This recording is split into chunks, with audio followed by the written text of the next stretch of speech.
সকাল সকাল আবার মা চলে এসেছে। মা এখন কাটছে কিন্তু বাঁধাকপি। আজকে হবে হচ্ছে বাঁধাকপি। আর এই বাঁধাকপিগুলি খুবই কচি কচি কেনা হয়েছে, বেশি দামও নেয়নি। দাম নেয়নি তাও বলা যাবে না, দুটো 50 টাকা নিয়েছে। তো কচি একদম বাঁধাকপিটা, আর সেদ্ধ করতে হবে না। আর এই দেখো এই কপির ডাটা, কিছুই তো এখন শীতকালে ফেলা যায় না, তো এই ডাটা চচ্চড়ি হবে, কপির ডাটা চচ্চড়ি হবে সিম আলু দিয়ে, তাই তো, ধনেপাতা দিয়ে। আর বাঁধাকপিটা এমনি লঙ্কা টমেটো দিয়ে যেমন হয়, প্লেন নিরামিষ বাঁধাকপি হবে। আর এই ফুলকপি ডাটার মধ্যে একটু ফুলকপিও কেটে দেওয়া হবে, কিছুই ফেলা যায় না, শীতকালের সবজি। আর এখানে দেখো 20 টাকার সিম কেনা হয়েছে। শীতকালের সবজি খেতে যেমন ভালো, শীতকালের সবজির দামও তেমনিই ভালো, সবই ভালো। তো এখানে বাঁধাকপি হবে, একটু ফুলকপি ডাটা দিয়ে চচ্চড়ি হবে, সিম আলু দিয়ে ধনেপাতা দিয়ে, আর বাঁধাকপির তরকারি হবে। আর মাছ দেখাচ্ছি কি হবে দেখো বন্ধুরা, আজকে কিন্তু মাছ হবে হচ্ছে বোয়াল মাছ।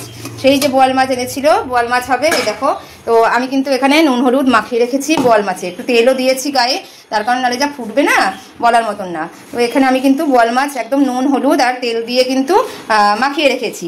তো এই বোয়াল মাছ কিন্তু আজকে হবে। তো আর ভাত বসিয়ে দিয়েছি আমি, কারণ আজকে আবার স্কুল যেতে হবে ছেলের। একটু ম্যামরা ডেকেছে, যেহেতু আজকে মানে পরীক্ষা সামনে, তাই সবাইকে একটু প্যারেন্টস মিটিংয়ের জন্য ডেকেছে। এই দেখো এখানে ভাত টকবক করে ফুটছে হাঁড়িতে, ভাত বসিয়ে দিয়েছি, মাছও নুন হলুদ মাখানো আছে। এখানে বাটারটা বের করে রেখেছি, তার কারণ আজকে খাবো হচ্ছে ব্রেড খাবো আর কি, পাউরুটি খাবো। এই দেখো পাউরুটি রাখা আছে, তো টিফিনে একটু পাউরুটিটা খেয়ে নেবো। আর শিলনোড়াটা ধুয়ে ঠুয়ে রেডি করে রেখেছি, কারণ ওই বোয়াল মাছে কিন্তু মা ওই রাঁধুনি বেটে করবে, তাই জন্য শিলনোড়া ধুয়ে পাকলে রেখে দিয়েছি। মাকে বললাম তুমি রান্না করো, আর আমি ছেলেকে নিয়ে যাবো হচ্ছে স্কুলে, একটু প্যারেন্টস মিটিং আছে, তো ছেলের স্কুলে যেতে হবে। তো মা সকাল সকাল এসে গেছে, সবজি বানাচ্ছে। আর আমি এখন একটু ব্রেড করে নেবো, ব্রেড টোস্ট করে নেবো, কলা আছে, ওই দিয়ে আমাদের ব্রেকফাস্ট হবে। আর এখানে ভাত তো টকবক করে ফুটছে হাঁড়িতে, তারপরে কিন্তু সব রান্না একের পর এক ঝপঝপ করে বসে যাবে আর কি। তাই চলো বন্ধুরা, কি বলবো, গুড মর্নিং, শুভ সকাল। সকালটা একটা পজিটিভ মাইন্ড দিয়ে সবাই শুরু করো, ভালো হোক দিনটা, সবার দিনটা, একদম শনিবার দিনটা কিন্তু ভালোভাবে শুরু করো। আর শনি রবি মানেই তো খাওয়া দাওয়া, বাড়িতে খাওয়া দাওয়ার আয়োজন, পেট পুজোটা একটু ভালো হয় সবার ঘরেই। তো আমাদের ঘরে তো এরকম ভালো মন্দের ব্যাপার নেই, যখন যেমন হচ্ছে তখন তেমন। তো আজকে এটাই হবে। আজকে মেন থাকবে হচ্ছে গরম গরম ভাত আর বাঁধাকপি আলু দিয়ে আর কি তরকারি, মানে বাঁধাকপি, আর থাকবে ফুলকপির ওই ডাটা চচ্চড়ি। এই হচ্ছে আজকে আমাদের খাবারের মেনুতে। আর একটু গুড়দালি মাছ ফ্রিজে আছে রান্না করা, সেটা একটু খেয়ে নেবো। তো বসে গেছি এখন এসবে। আমি চলো ব্রেডটা আগে তাড়াতাড়ি করে কিন্তু ব্রেড টেস্টটা করে নিই, তার কারণ হচ্ছে আমাদেরকে কিন্তু এই জলখাবারটা খেয়ে আমাদেরকে স্কুলে ছুটতে হবে। তো চলো আমি একটু করে আবার তোমাদের সঙ্গে ফিরে আসছি। এই যে বন্ধুরা, এখানে ব্রেড টোস্ট হয়ে গেছে। নিচে রেখেছো কেন? তোমার তো। আর এখানে কলা রাখা আছে, এখানে কিন্তু সৈকত খাচ্ছে। দেখো সৈকত ব্রেকফাস্ট করছে, ব্রেড আর বানানা খাচ্ছে, তাই তো। তারপরে স্কুলে যাব। আর ওদিকে মা রান্না করছে, দেখাচ্ছি। আগে মানে এই ব্রেকফাস্টটা করে নিই, পেটে চুয়া দৌড়াচ্ছে, তো আগে ব্রেকফাস্ট করে নিই, তারপরে আবার কি রান্না বসে গেছে সেসব দেখাচ্ছি। বাঁধাকপি অলমোস্ট বসে গেছে, তাও তোমাদেরকে দেখিয়ে নিচ্ছি। এই দেখো বাঁধাকপি কিন্তু বসে গেছে। এখানে দেখো বাঁধাকপি বসে গেছে, কিছুই না, শুধু টমেটো দিয়ে আলু দিয়ে হচ্ছে। আর একটু আদা স্টাবারে ঘষে দিয়ে দিয়েছে মা। হ্যাঁ, কচি বাঁধাকপি, এই জন্য ভাপ আর দিতে হয়নি, এই কড়াইতেই হয়ে যাবে। আর এখানে একটু এই ফুলকপির ডাটাগুলিকে একটু ভাপ দিয়ে নিচ্ছে, মানে যাতে গ্যাস ট্যাসগুলি না হয়। এখানে রান্না চেপে গেছে, আর মাছে তো নুন হলুদ মাখানো আছে। আর করে নিচ্ছি হচ্ছে ব্রেকফাস্ট, মানে একটু ব্রেড টোস্টটা খেয়ে নিচ্ছি। এদিকে মা তো রান্না করছে বাড়িতে, মানে বাঁধাকপিটা হয়ে গেছিলো, আর শুধু করার মধ্যে করবে বোয়াল মাছটা, একটু রাঁধুনি বাটা, জিরে বাটা, কাঁচা লঙ্কা দিয়ে। তো মা রান্না করছে। আর এদিকে কিন্তু আমি স্নান করে রেডি হয়ে ছেলেকে নিয়ে স্কুলে বেরিয়ে গেছি, কারণ আমার আবার টাইম টু টাইম পৌঁছাতে হবে, আমাকে 12:30টার মধ্যে ঢুকে পড়তে হবে।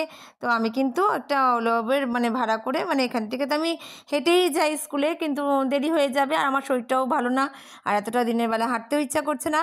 তো একটা উবের বুক করে নিয়ে কিন্তু আমি ছেলেকে নিয়ে স্কুলে বেরিয়ে পড়লাম। তো স্কুলে আমি পৌঁছেও গেলাম। কিছুক্ষণ পরে স্কুলে দেখো বসে আছি আমি আর ছেলে মিলে।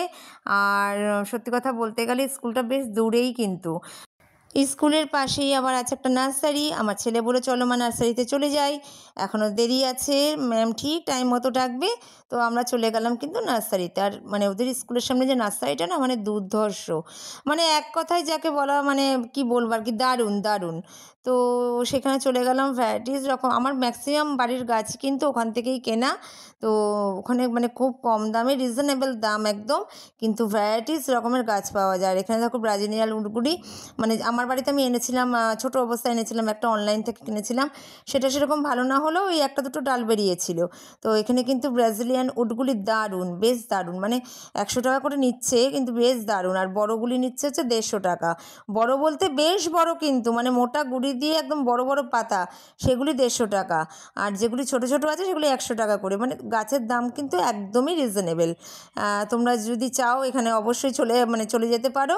দারুণ কিন্তু, মানে ভ্যারাইটিস, মানে মানে গাছের নানান রকম বাহারি গাছের বলো, ফুলের বলো, ফলের বলো, সব রকম গাছেরই কিন্তু কালেকশন এখানে পেয়ে যাবে। দারুণ দারুণ, তোমাদের মন পছন্দ যা চাইবে তাই পাবে। আর রিজনেবলটা মানে দামটাও, প্রাইসটাও হচ্ছে রিজনেবল, যেটা সবথেকে ইম্পর্টেন্ট। মানে যা তার দাম চায় না, মানে যা মনে আসছে তাই বলে দিলাম তা না, বা কোনো বার্গেনিং করারও কোনো ব্যাপার নেই। মানে ওরা ঠিকঠাক বুঝেই দাম বলে, ফিক্সড রেট। 2-4 টাকা 5 টাকা কমায়, সেরকমভাবে ফিক্সড রেট, মানে ফিক্সড রেট একদম যে নেয় তাও বলতে পারবো না, কিন্তু একদমই মানে মার্জিতভাবেই কিন্তু সব দামটা ধরাই থাকে। তো দারুণ, আর তোমাদের পছন্দও হবে, আমার তো ভীষণ ভালো লাগে। তার জন্য আমি এখানে মাঝে মাঝেই কিন্তু আমার মনটা যদি একটু চাই নার্সারিতে চলে আসি। আর এখানে ভ্যারাইটিস গাছ দেখ, সৈকত বলছে এই নেবো এই নেবো, ওখানে চারা গাছের বাহার, ওখানে আবার এক গাদা চারা গাছ, ও বলছে চারা গাছ নেবে। তো চারা গাছ নিয়ে কী করবো, আমি কি পুঁততে পারবো ওখানে গিয়ে, বাড়িতে গিয়ে? ও তো নষ্ট হয়ে যাবে। আর এগুলি বাগান ঠাগান না থাকলে হয় না, ওই টবে টবে না, ওই ব্যালকনিতে ওইটুখানি আলো বাতাসে বেশি কিছু, মানে আমি তো দেখছি মানে সেরকমভাবে হয় না। যা আগের ফ্ল্যাটটাতে থাকতাম তাও ভালো মতন মন মতন গাছ লাগাতে পারতাম, কিন্তু এই ফ্ল্যাটটাতে মানে ব্যালকনিটা আছে বেশ বড়োই, আমি তো তোমাদেরকে দেখাই আমার বারান্দায় কত রকমের গাছ আছে, কিন্তু ও যে চারা গাছ নিয়ে পোতার মতন আর ইচ্ছাও নেই, আমি নিইনি। তো আমি গাছ দেখছি, তো ভাবছিলাম একটা ব্রাজিলিয়ান উড নেব, তো সেটাও আর নেওয়া হয়নি। তো মোটামুটি নার্সারিটা ঘুরে কিন্তু বেশ দারুণ লাগলো। আর তোমরা দেখে বলো বন্ধুরা কেমন লাগলো। আমার কিন্তু এই নার্সারিটা কিন্তু বেশ ভালো লাগে, খুবই সুন্দর লাগে। তুমি কী খাচ্ছ সেবার? হাঁস সন্দেশটা দেখাও বন্ধুদের। হাঁসের মুন্ডু খেয়ে নিয়েছো? আগে কি খেলে? হাঁসের মুন্ডু। এ বাবা, দেখাও হাঁসটা, দেখাও ভালো করে, দেখতে পাচ্ছে না হাঁস। এই যে এই সন্দেশটাও খাচ্ছি, হাঁসের মুন্ডু আগে খেয়ে নিয়েছে, তাই তো?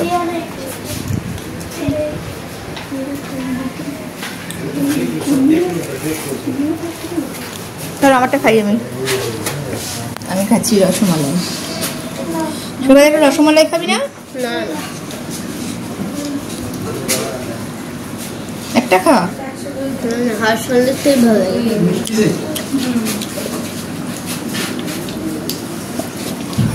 স্কুলের কাজ হয়ে গেছে বন্ধুরা, বাড়ি ফিরছি। আর ফেরার আগে তো দেখালামই, একটু নার্সারিতে গিয়েছিলাম, তারপর আবার স্কুলে ঢুকেছিলাম, আবার রসমালাই খেলাম। এখন কিন্তু আমরা দমদমা ফুটব্রিজ থেকে, এই দেখো ছেলে যাচ্ছে আগে আর আমি যাচ্ছি পিছনে। আজকে সারাদিন আমরা শুধু বাইরে, তাই তো সাইবার? আমি আমার ছেলেকে নিয়ে সারাদিন বাইরে। সকালে ওই তখন তো স্কুল গেলাম, স্কুল থেকে ফিরেছি, তারপরে একটু রেস্ট নিয়েই বেরিয়ে গেছি আমি আর আমার শান্তা বাবা। এখন শান্তা বাবাকে নিয়ে যাচ্ছি মলে, আমার ব্লাউজ বানানো ছিল, ওটা দেওয়া হয়ে গেছে। আর এখন যাচ্ছি মলে, গিয়ে কিনবো আমি শান্তা বাবার জামা প্যান্ট, কারণ কি ওর মাসির বিয়ে আছে, তো জামা প্যান্ট তো কিনতেই হবে। তো দেখা যাক কি কিনি, এই দেখো তো ইচ্ছা করে যাচ্ছি। আমরা এখন ডায়মন্ড প্লাজা মলে যাচ্ছি। এই দেখো এবার আমরা প্যান্টালুন্সে ঢুকে গেলাম, একটু ছেলে জামা কাপড় দেখবো বলেছিলাম, তো প্যান্টালুন্সে ঢুকলাম। তো ছেলে আবার ভিডিও করছে, আমার ক্যামেরা করছে, ছেলেকে বললাম একটু ক্যামেরাটা অফ কর, আগে দেখে নে জামা কাপড়। তো ক্যামেরা সেরকম ভালো পেলাম না গো, প্যান্টালুন্সে সেরকম কোনো কালেকশন আসেনি। বললো বিয়ে পার্টি ওয়ার কোনো ড্রেস ফ্রেস পাবো না, যা পাবো সব উইন্টার। তা উইন্টারের ড্রেস কিনে কী করবো, বিয়ে বাড়িতে কি অত ঘাপসা জ্যাকেট ব্লেজারও আছে, তো আর কিনবো না ভাবছি। তো ওই জন্য ভেবেছিলাম একটু শেরওয়ানি টাইপের কিছু কিনবো, তো পেলাম না এখানে কিছু। তো দেখা যাক কোথায় পাই। তো আমরা কিন্তু প্যান্টালুন্স থেকে বেরিয়ে, আমার ছেলে আবার দেখো না হাতি ঘোড়া সব কিনে বসেছে, আর কি বলবো। তো ওখানেও পেলাম না, ম্যাক্সেও ঘুরে নিয়েছি, তো সেরকম কিছু পাইনি। দুটো জামা আর দুটো প্যান্ট কিনে কিন্তু বেরিয়ে ওখান থেকে ছেলে বললো আবার একটু খাওয়া দাওয়া করবো, একবার ডিনার করে বাড়ি ঢুকবো। তো আমরা ওখানেই সামনে আছে নুডেল, তো আমরা ওখানে কিন্তু আজকে ভাবছি ডিনারটা করে নেব। তো দেখো আমরা রাস্তা পার হয়ে এখন যাবো হচ্ছে নুডেলে। আমার ছেলে আবার দেখো না ঢুকে আবার ফটো তুলছে, ও আমার মতন হয়ে গেছে। আমি যেমন 24 ঘন্টা শুধু ফটোই তুলে যাই, আমার ছেলেও ফটো তুলে যায়। যে বললাম আমরা দুই জুটি, তো ফটো তুলে নিচ্ছে। এখন খাবার কিন্তু টেবিলে আমাদের অর্ডার দেওয়াও হয়ে গেছিলো আর চলেও এসেছে। তো মোমোটা ছিল কিন্তু দারুণ, মোমোটা ছিল দারুণ খেতে। আর তার সঙ্গে আমরা নিয়ে নিয়েছিলাম মিক্সড ফ্রাইড রাইস, আর নিয়ে নিয়েছিলাম একটুখানি বলো তো এটা কী বলো, তো তোমরা যদি গেস করে বলতে পারো কি না জানি না, তো আমিই বলে দিচ্ছি। একটু ভাবছিলাম পোর্ক খাবো, তো একটু পোর্ক খেয়ে নিয়েছিলাম। তো ওখানে নিয়ে নিয়েছিলাম মিক্সড ফ্রাইড রাইস আর একটু পোর্ক নিয়ে নিয়েছিলাম। আমি বেশি পছন্দ করি না, আমি বেশি খাইও না, এমনিতেও যে চিকেনই ছেড়ে দিয়েছিলাম, তার মধ্যে আবার পোর্ক খাবো এটা ভাবতে পারি না, কিন্তু তাও এক পিস নিয়েছিলাম একটু গ্রেভিটা আর এটা দিয়ে, কিন্তু খেতে পারিনি, ওই তোমাদের দাদাকেই দিয়ে দিয়েছিলাম। আর আমি আর ছেলে খেয়েছিলাম, কারণ দাদাকে আবার ওই মলের সামনে ডেকে নিয়েছিলাম, ও কাজ থেকে এসেছিলো। তো আমি আর ছেলে মল থেকে বেরিয়ে আমি ওর বাবা আর মানে তোমাদের দাদা আর ছেলে কিন্তু চলে গেছিলাম খেতে। আর ওইখানে গিয়ে কিন্তু আমরা মিক্সড মিক্সড ফ্রাইড রাইস আর মোমো, আর তার সাথে নিয়ে নিয়েছিলাম পোর্ক। মানে আমাদের মিক্সড ফ্রাইড রাইস হলে কিছু লাগে না, পোর্কটা ফাইনালি কিন্তু তোমাদের দাদার জন্যই নেওয়া হয়েছিল, কিন্তু দাদা বেশি খায়নি। আমার ছেলে আবার নিয়ে নিয়েছিল লাইম সোডা, ও যেখানে যাবে সেখানেই লাইম সোডা, আর লাইম সোডাটা নিয়ে কিন্তু ওকে তো একা খেতে দেবো না, আমিও খাবো, তাই ওর সঙ্গে কিন্তু আর একটা স্ট্র নিয়ে কিন্তু আমরা ক্রস করে কিন্তু দুজনে একদম মা বেটা একদম খেয়ে নিচ্ছে জমিয়ে। তো আমাদের তো সবসময় বলি মা বেটার জুটিটা কেমন লাগছে। বন্ধুরা ঘরে ঢুকলাম, দেখো কটা বাজে, 11টা বাজে। মানে সেই সকাল থেকে আমি আর ছেলে বেরিয়েছি স্কুল থেকে, কোনো রকমে বাড়িতে এসেই কিন্তু একটা টিউশন করে আবার বেরিয়ে গেছি। তো আমার ব্লাউজ কিছু কিছু বাকি ছিল, সেগুলি মোটামুটি কমপ্লিট করা হয়ে গেছে, মানে দিয়ে এসছি আর কি। মানে কমপ্লিট বলতে ব্লাউজ হয়ে যায়নি, মানে আমার দোকানের কাজটা কমপ্লিট হয়েছে। আর ছেলেকে নিয়ে মলে গেলাম, মলে গিয়ে তো কিনলাম, দুটো শার্ট কিনেছি আর একটা জিন্স কিনেছি। আর আমি কিনেছি দুটো কানের দুল, আর একটা হাতি কিনেছে, দেখিয়েছিলাম। তো সবগুলি দেখাইনি, হাতিটাই দেখিয়েছি। তো যাই হোক, ভিডিও তো অনেক বড় হয়ে যায় না, সব এত দেখানো যায় না, কিছু কিছু তোমাদের বলছি যে মূল বিষয়টা যে কি কি করলাম সারাদিন আজকে আমরা, তো সেইটুকুনি তুলে ধরার চেষ্টা করি। কারণ অনেক দেখাতে গেলে তো বিশাল লং ভিডিও হয়ে যাবে, আর এমনিই তো আমার লং হয়েই যায়। তাও তোমরা কষ্ট করে দেখো আমার ভিডিও, আমার খুব ভালো লাগে। তার জন্য তোমাদেরকে অসংখ্য অসংখ্য ধন্যবাদ যে আমার ভিডিও তোমরা দেখো, ওয়াচ করো এবং ভালো লাগে সেখানে তোমরা লাইক করো, কমেন্টও করো। তো লাভ ইউ সব, মানে সকল ফেসবুক ফ্রেন্ড বলো, ইউটিউব ফ্রেন্ড বলো, যা আছে সকল বন্ধুদেরকে আমার তরফ থেকে অনেক অনেক ভালোবাসা আর ধন্যবাদ। তো আজকের মতন চলো, আর কিছুই দেখানোর নেই, বাড়িতে ঢুকে গেছি, প্রচণ্ড টায়ার্ড। এখন মনে হচ্ছে শরীরটা কখন বিছানায় দিয়ে দেবো, মানে জাস্ট একটু ফ্রেশ হবো, ফ্রেশ হয়ে ড্রেস চেঞ্জ করে বিছানায় ধপ করে শুয়ে পড়বো, ব্যাস ধপ করে শুয়ে চোখটা বুঝে যাবে, ফোন টোন ঘাটবো, কালকে আবার ভোর, কালকে আবার দিন শুরু হয়ে যাবে সানডে থেকে, যে যেমন আবার কাজ রুটিন যেমন সব কিছু তাই। তো চলো আজকের মতন ভিডিও ব্লগটা এখানেই শেষ। আর আমার ভিডিও ভালো লাগলে অবশ্যই তাতে লাইক করবে, সাবস্ক্রাইব করবে, কমেন্ট করবে, আর আমাকে দেবে অনেক অনেক ভালোবাসা, কারণ তোমাদের ভালোবাসা ছাড়া আমি অসম্পূর্ণ। আর আমার তরফ থেকেও রইলো তোমাদের জন্য অনেক অনেক ভালোবাসা। আর তোমরা ভালো থেকো, সুস্থ থেকো তোমাদের পরিবারকে নিয়ে, আর আমিও যেন আমার পরিবারকে নিয়ে ভালো থাকতে পারি, সুস্থ থাকতে পারি। চলো টাটা, আজকের মতন বিদায়, গুড নাইট।